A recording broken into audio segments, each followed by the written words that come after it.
Hey everyone, welcome back to another Mini-Sode where today we'll be talking about Magic the Gathering Battlegrounds.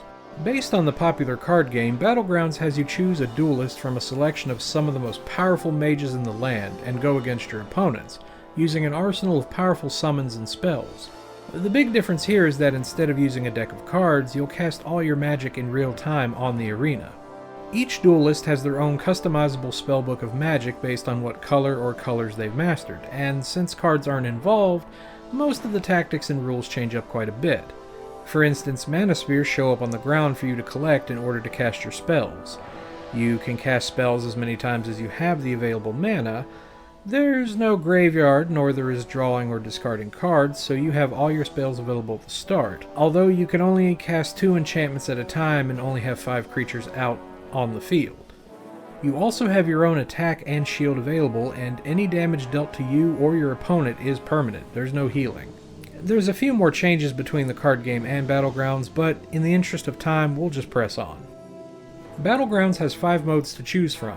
Quest, which is the single-player campaign, sees you as a new duelist who must reclaim the elemental gems from the duelist champions and defeat the evil lord trying to take over the land. Look, I'll be honest with you, despite this having a few cutscenes to move the story along, Quest Mode is essentially a giant tutorial that teaches you how to play the game and how to use all the spells for when you play against real opponents. It's a nice feature to have, but it feels like it drags on a little, especially with the constant hint boxes that pop up. Now, granted, you can turn those off, but even then it still feels like a little too much hand-holding in my opinion. If you feel like Quest Mode wasn't enough training, you can hone your skills in Practice Duel.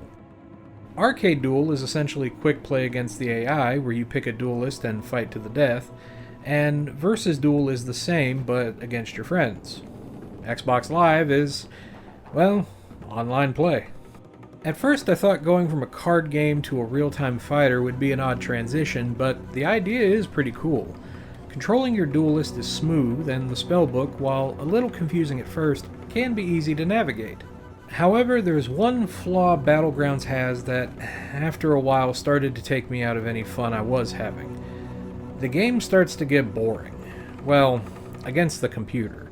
Quest Mode's missions and the CPU duels start to get very tedious and sometimes very difficult with cheap tactics that make me think that the developers transferred the brainwaves of the worst Magic players into the game. Besides that, unless you're lucky to have friends around that would be interested to play, or if it has some players on X-Link, AI fights are all you have. It's pretty clear this was designed to play against other people. Visually, Battlegrounds looks okay. The arenas you fight on are an okay representation of the illustrations you'd see on the mana cards, while the characters look somewhat decent, even if they have a little bit of janky animation. Overall, not bad for a game 2 years into the Xbox's life. Sadly, I can't say the same for audio. The music ended up just being annoying to listen to, and the voice actors sound like they're falling asleep in the recording booth. This is very apparent when you have to hear the same lines repeated over and over and over again. Engulfing flames. Guerrilla Chieftain. Engulfing flames. Engulfing flames. Engulfing flames. Untamed Wilds. Back when this came out in 2003 and OG Xbox Live was still around, Battlegrounds was probably a lot more fun to play, as using the spells and creatures from the card game in a real-time battle format is a great idea.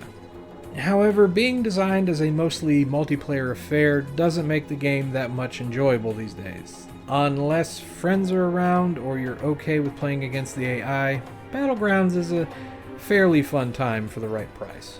It's a shame that this style of gameplay hasn't been tried again with the series, as Magic the Gathering mostly went back to virtual versions of the card game after this. I think with the right developer and enough time, a spiritual successor to this would be a lot of fun, but I doubt it's something we'll see anytime soon. And with that, this is the Dali Popka saying, as always, stay green my friends. I'll see you next time.